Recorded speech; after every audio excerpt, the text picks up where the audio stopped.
ஈரானின் வெளியுறவுத்துறை அமைச்சர் அப்பாஸ் அராக்சி அளித்த பேட்டி ஒன்றில் ஈரான் தற்போது சீனா மற்றும் ரஷ்யாவிடம் இருந்து ராணுவ ஒத்துழைப்பை பெற்று வருவதாக உறுதிப்படுத்தியுள்ளார். மத்திய கிழக்கில் நடந்து வரும் போர் 3வது வாரத்திற்குள் நுழைந்த நிலையில் இஸ்ரேல் பிரதமர் நெதன்யாகு மற்றும் ஈரான் நாட்டு புதிய உச்ச தலைவர் முஜ்தபா கமேனி என இரு நாட்டு தலைவர்களின் தலைக்கு குறிவைக்கப்பட்டு தாக்குதலானது நடந்து வருகிறது. ஏற்கனவே ஈரானின் உச்ச தலைவர் அயதுல்லா அலி கமேனி கொல்லப்பட்டது குறிப்பிடத்தக்கது.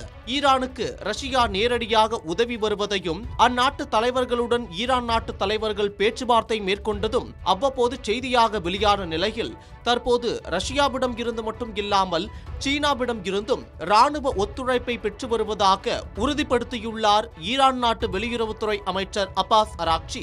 சீனா மற்றும் ரஷ்யாவை ஈரானின் மூலோபாய கூட்டாளிகள், அதாவது ஸ்ட்ராட்டஜிக் பார்ட்னர்ஸ் என்று குறிப்பிட்ட அராக்சி அவர்களுடன் அரசியல், பொருளாதாரம் மற்றும் ராணுவ ரீதியாக நெருக்கமான ஒத்துழைப்பு இருப்பதாக தெரிவித்தார். அமெரிக்கா மற்றும் இஸ்ரேலுடனான தற்போதைய மோதல்களின் பின்னணியில் இந்த இரு நாடுகளும் ஈரானுக்கு உதவி வருவதாக அவர் கூறினார்.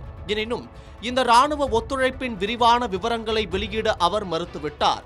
பிப்ரவரி 2026இல் சீனா, ஈரான் மற்றும் ரஷ்யா ஆகிய 3 நாடுகளும் ஆர்முஸ் ஜலசந்தியில் ஒருங்கிணைந்த கடற்படை பயிற்சியை மேற்கொண்டதும் குறிப்பிடத்தக்கது. அமெரிக்கா ஈரானின் எரிசக்தி உட்கட்டமைப்புகளை தாக்கினால் பிராந்தியத்தில் உள்ள அமெரிக்க நிறுவனங்களுக்கு சொந்தமான எரிசக்தி நிலையங்கள் மீது ஈரான் பதிலடி தாக்குதல் நடத்தும் என்றும் அவர் எச்சரித்துள்ளார். ஈரானின் முக்கிய கச்சா எண்ணெய் ஏற்றுமதி தளமான கார்கு தீவில் உள்ள ராணுவ தளங்களை குறிவைத்து அமெரிக்கா தாக்குதல் நடத்தியதால் பெரும் பதற்றம் ஏற்பட்டது. அதனைத் தொடர்ந்தே ஈரான் வெளியுறவுத்துறை அமைச்சர் அப்பாஸ் அராக்சி இந்த எச்சரிக்கை கவனம் பெற்றுள்ளது. அது மட்டும் இல்லாமல் ஆர்முஸ் நீரிணையில் நிலவும் பதற்றமான சூழலை தொடர்ந்து அந்த பகுதியை திறந்து வைக்கவும் பாதுகாப்பை உறுதிப்படுத்தவும் அமெரிக்க அதிபர் டொனால்ட் ட்ரம்ப் பல நாடுகளுக்கு அழைப்பு விடுத்தார். இதில் சீனாவும் உள்ளது என்பது குறிப்பிடத்தக்கது.